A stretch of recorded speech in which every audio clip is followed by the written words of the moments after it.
Hi Capricorn, welcome to September 2025. I have so much to talk to you about, so much astrology, so much other stuff I want to talk to you about, and then we also have the cards. So let's start with what pops out. Once we have our cards, then we can talk about the astrology. In the meantime, I would like to share with you what I'm feeling for you, my gut feeling about what you should look out for in September. Usually I try to weave it in with the other stuff, but I'm finding that it might be more helpful to say it plainly. There is a very obvious commodity that everyone wants a piece of right now, and that very obvious commodity is you. And I don't say that to make you happy or to hype you in any way. In fact, you might feel very stressed by this. If you feel like there is a bit of chaos and strife around you, I think it's because you're being pushed right now, like I was just about to say, to draw very clear lines, including making things official, cutting certain things loose, certain people loose, if that's what it means, putting your name down on contracts, collaborations, marriage, choosing to have a baby, buy a house. There is so much when Jupiter is in Cancer across from your natal sun. There is so much that can be built and decided on.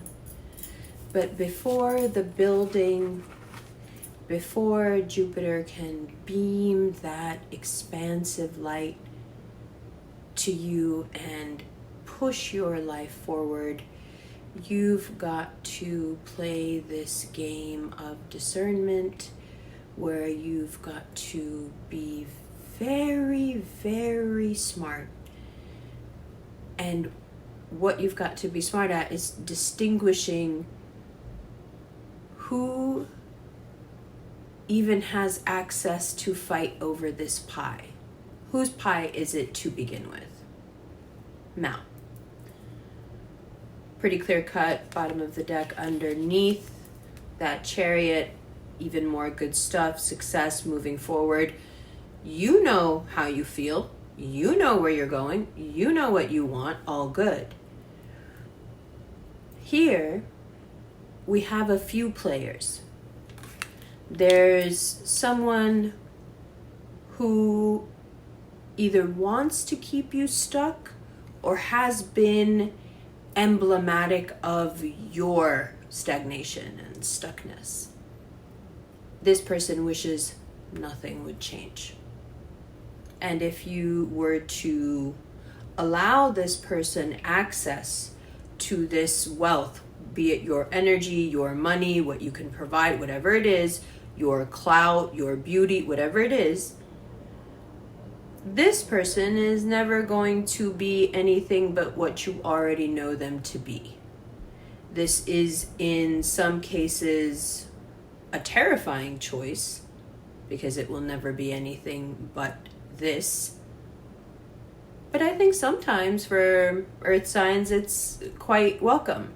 Not for you, you're not the typical earth sign, but you have chosen this level of security in the past, so you can't really be upset for this energy wanting to vie for a piece of the pie. It only makes sense. Then there's another person here who wants to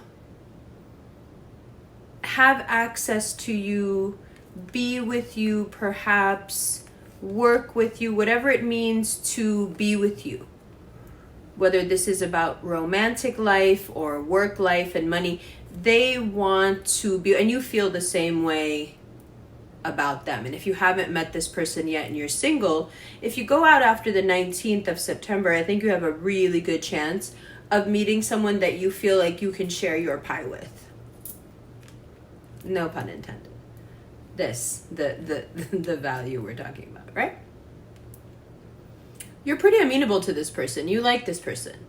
You like this energy. You like this opportunity. If someone's going to take from me or be a part of what I have to give, I'd rather it be done with love and excitement and genuine feeling. And so in the game of distinguishing between what is good or bad, this person comes up as a total win. Again, if this is just the scepter of a person, this is just a mind, trip. Like, this is what this person would be like if they were to come into my life. You can call this into your life after the 19th pretty easily, if you're clear that this is what you want.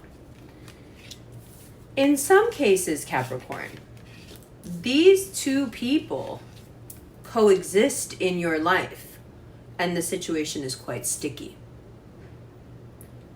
But the decision is the same, whether this is an abstraction or if just one of these options is an abstraction, or if all of it is real. The decision you have to make is the same.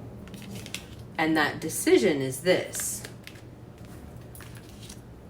who gets access and why? When you put it that way, phrased that way, it seems pretty easy. You're like, okay, well, I know exactly how to do that. What's the issue? The issue is that there are ways around your system of discernment, and those workarounds really do expose you to people who are god-awful. And I think right now, because you, in spite of what's happening to the people around you as they're vying for you, in spite of that, I think you're in a good place. And I think that you have a lot to give. And I think that when you're in a good place and you have a lot to give, the parasites come crawling out from under every rock, and every single one of them has the same sob story. Please help me, Daddy. So, you can celebrate with whomever you choose to celebrate with. You can have your successful moments. You can decide now, I want to celebrate my life with. I don't want to be with anymore. I want to make things official with. I want to have a baby with. I want a divorce. We're breaking up. Whatever you're doing, you're fired. Whatever you're doing, get it down on paper. Make things official. One less thing on your mind, and move forward. And whomever that person is that you choose, even if that choice is just, like I said, an abstraction, go down that thought road. What's it like after choosing them? If we're talking specifically about romance, what's it like? What's your life like? What you get out of this choice? Hopefully someone who really understands you. Now, if you've already acquired this, if the person you choose to share this abundance with, this hotly contested abundance, there is a changing line in the I Ching that speaks of how nations and dogs and people quarrel when they take liberties with boundaries and assume that they have access to or right over things that are not their own. If you choose now to share your pie with someone, let it be based on love and mutual feeling.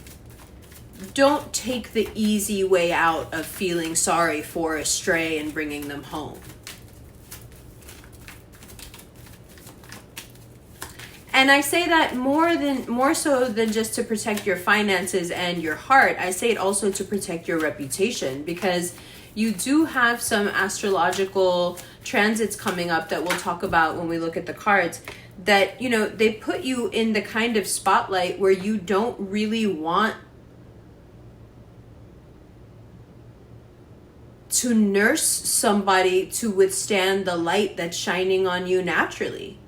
Have you ever thought about how small it keeps you when you've got to dim that spotlight because you've chosen someone to stand next to you who's quite feeble and really can't take the altitude that you were born to live at? And these people, you know, that can't live at that altitude, they really can present as like very powerful. Oh, I'm willing to take this ride. I'm just as strong as you. I'm just as bold as you. And then they get up there and they can't even breathe. Stupidity and boldness and brazenness will only get you so far. If you're not made for that height, you're never going to survive up there. So you can then see how there are many of you who never make it to the top of your mountains because you've chosen someone for whom that air is too rarefied and too thin. And so you've decided by default that you don't need to get all the way up there. But let me remind you that you absolutely do need to get all the way up there. Just for yourself, baby. So get very observant. Open your eyes, look around, listen to what people are saying. Hear them when they try to rope you in to being sympathetic, rope you into being empathetic, rope you into doing for them simply out of pity. And it may seem like I'm being really cold. And what do you mean? That's a big part of my personality. I like to help people. I can't help it. I want to be there. I want to be the guy who saves the day. Yeah, and that's okay. But I'm telling you that you have bigger problems. You've got your own reputation to think about. And I think the best thing for your reputation and for your future is for you to focus on it and not integrate even more people into your life that are dead weight that you've got to carry up the mountain on your back. Why? When you could just be free of it and move forward. And some of you may say, no, but I can't move. I can't go free. You don't understand. It's just, you don't understand. It's too complicated. It would cause too much hurt. I don't even know where to start. Yes, you do. And that thing that seems so complicated that you can't walk away from, there's only like 5 or 6 things that you actually need from that, if we're being completely honest. Or you could stay and feel like this. These are the kind of decisions you end up having to make when you approach a relationship from the point of view of feeling sorry for someone. This poor person, they need me. I can help them. I can't leave them. I can't be the bad guy. And I think especially in September into mid-October, if you focus on that, not only do you end up being the bad guy, you end up being the stupid guy and the guy who gets things taken away from them. And that's quite unforgivable, right? And if you're thinking, what's the metric or what's the philosophy that I can hold on to this month that will keep me from making these mistakes? I think the best thing that you could do for yourself and your astrology, especially when we have that Mars-Venus sextile, your astrology really backs me up here. Remember how you were raised. There are things that you will be asked to do, not do, things that you will be asked to approve of. Okay, big decisions will have to be made. Breaks will need to be made. You know, things will need to be officiated. All this needs to happen. And I think the best kind of scaffolding that you can put around yourself for this entire endeavor is to remember how you were raised. Your bare bones, absolutist values that you were taught as a child. What you will do, what you won't do. Simple, moral, straightforward. Yeah, that I'm not going to do for you, or that you can't make me feel bad enough to twist my morality around to do for you. I just can't do that. No matter how a person presents, no matter what they want from you, and now we're talking about work especially. No, you will save yourself a lot of trouble by, first of all, not getting involved in anything illegal at all. And also, even that which is morally gray. No gray area for you this month. And that's also okay.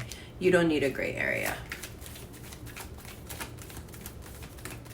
Sticking to these absolutist morals in September also really helps your reputation, because whatever trap, especially at work, that they're trying to get you to fall in, everybody else, is falling in.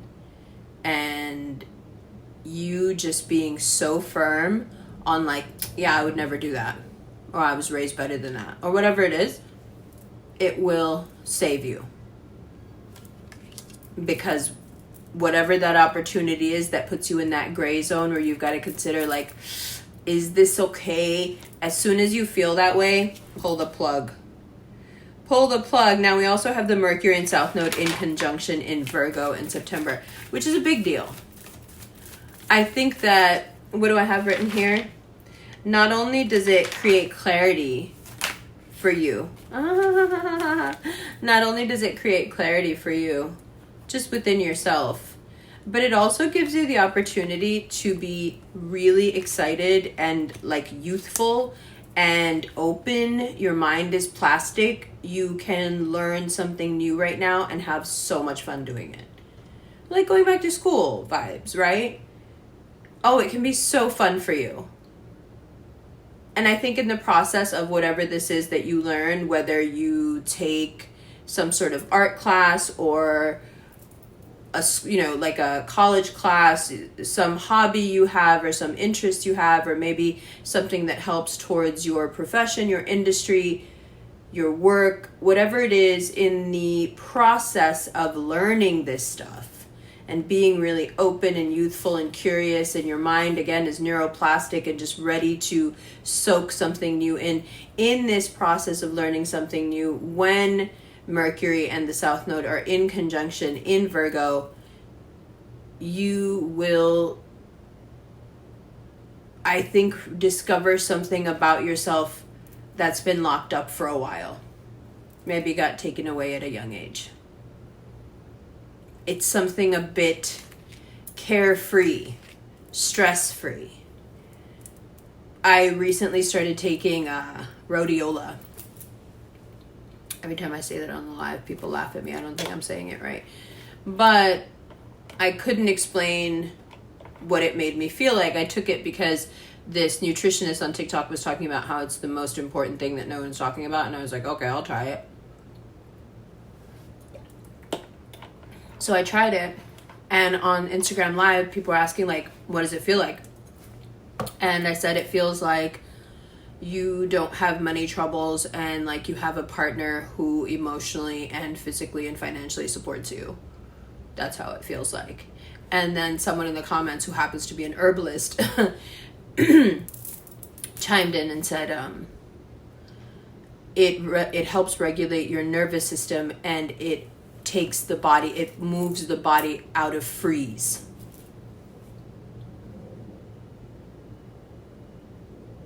Oh. Right. So that's not something that I was in any way anticipating learning about myself. So if you start taking like a fucking pottery course, or I turned off the AC for that. If you start taking a course in something that seems pretty random to you, or something pretty technical for work, and you're thinking, what is she saying? Like, I'm not going to learn anything about myself on this question. Well, I didn't think that I was going to take a flower in a capsule and figure out that my nervous system had been in freeze for God knows how long. And the psychological implications and the physiological implications of what that means. To no longer feel like you're in freeze, and how the body feels so different. That's not something that I ever thought I would learn about myself. That didn't exist to me up until a few days ago.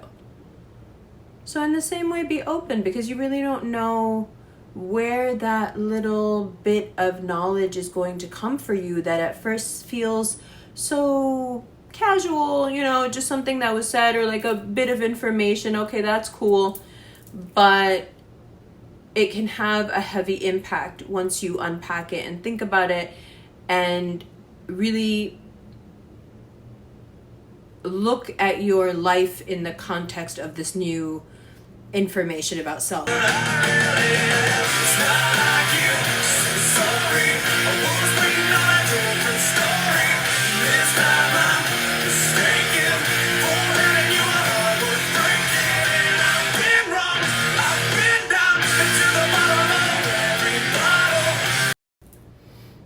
For most of you, the realization you're going to come to with these very kind of fast transits through Virgo, and they touch the South Node and touch the South Node, I think a lot of you will discover, annoyingly so, wait, that maybe there's a little heartbreak there. Maybe a heartbreak that you pushed past so fast, a disappointment you pushed past so fast that you didn't even mind being the villain in that story, even though you got so hurt first, which is why you were able to move the way you've been moving. But the price you paid to retain the integrity of self was that you had to move so quickly so as not to even feel your pain and fully process it. And somewhere in that journey, when you don't show that pain, when you're the strong one, the blame somehow shifts to you, even though you're the one who's been victimized. I would even say especially when you're the one that's been victimized. Your ability then to heal becomes your need, your necessity to heal by using your speed and your determination to push past and push forward,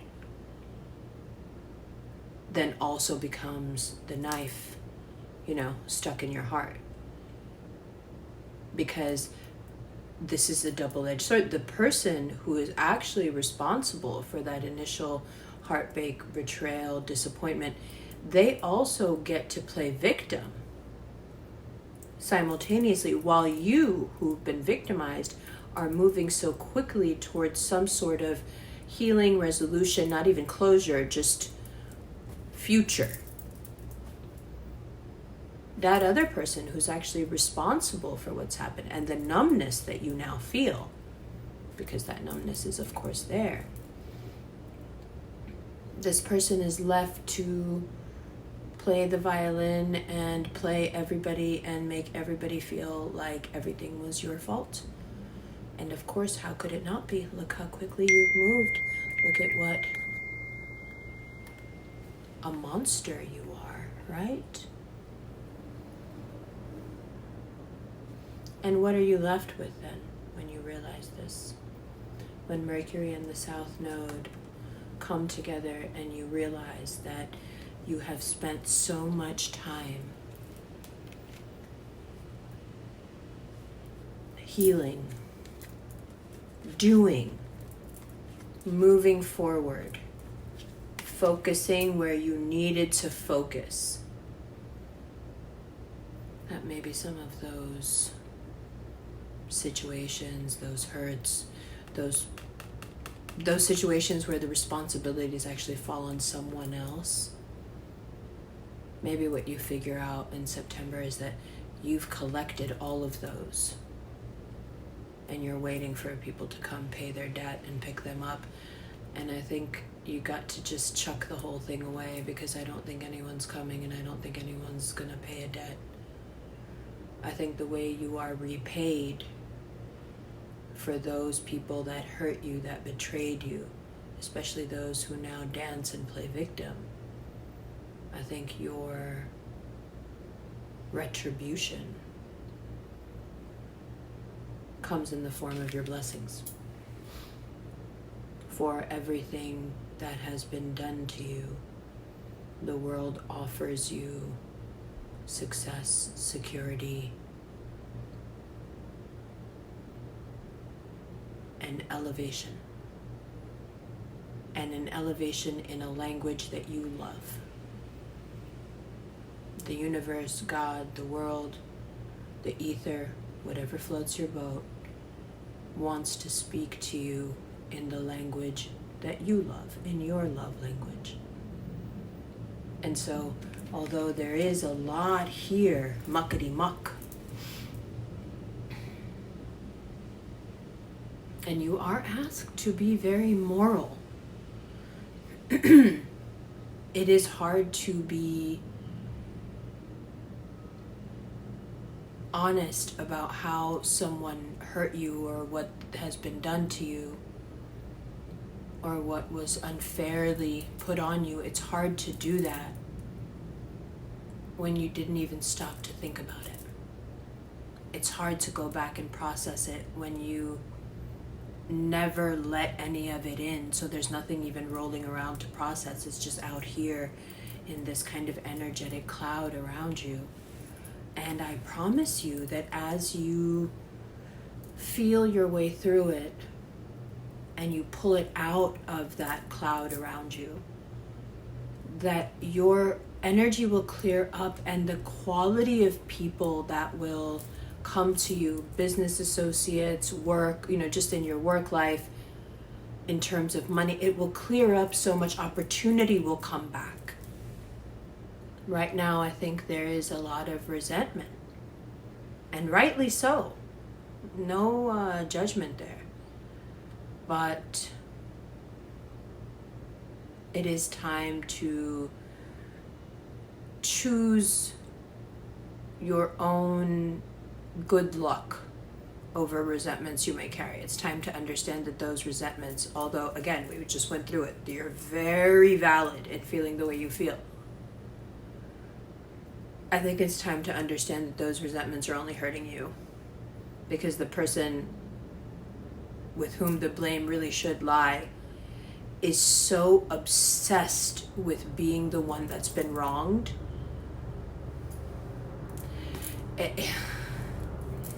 It's like, again, 3 Capricorn brothers, like at some point a Capricorn's like, you know what, you can have that. Just take it. Cool, yeah. No, you're right. Me is monster, you is victim. Got it. Don't give in to the victim thing, though. That's really the best advice I can give you. The more someone tries to ask you to be soft with them about morality and the right and wrong, the more strict you should be. Because these bitches have been playing with you for a long time. And just because their betrayal was subtle, just because they didn't, cut your throat, does not mean that it wasn't just as dangerous, just as awful. Excuse me, for some of you, this equates to years being lost. You have a real gripe here. Don't let yourself be swayed by someone who would never show kindness to you if the shoe was on the other foot. It's no fun when the goat has the gun, but it is going to be a show. And you should dictate this from the most aloof position, whomever it is. If this is like a guy who fucked you over, a girl who fucked you over, a friend who fucked you over, a spouse who fucked, whatever it is, whatever judgment you feel like passing on them because you were standing in that absolutist position, you do so from a place of almost like languishing. You're like so relaxed that it almost hurts. You're just like, you're so luxe. It's luxury, baby. You're not mad. You're not mad. You're like, I'm busy. What are you busy doing? Having the best fucking life. If you're going to judge, do so from this position here.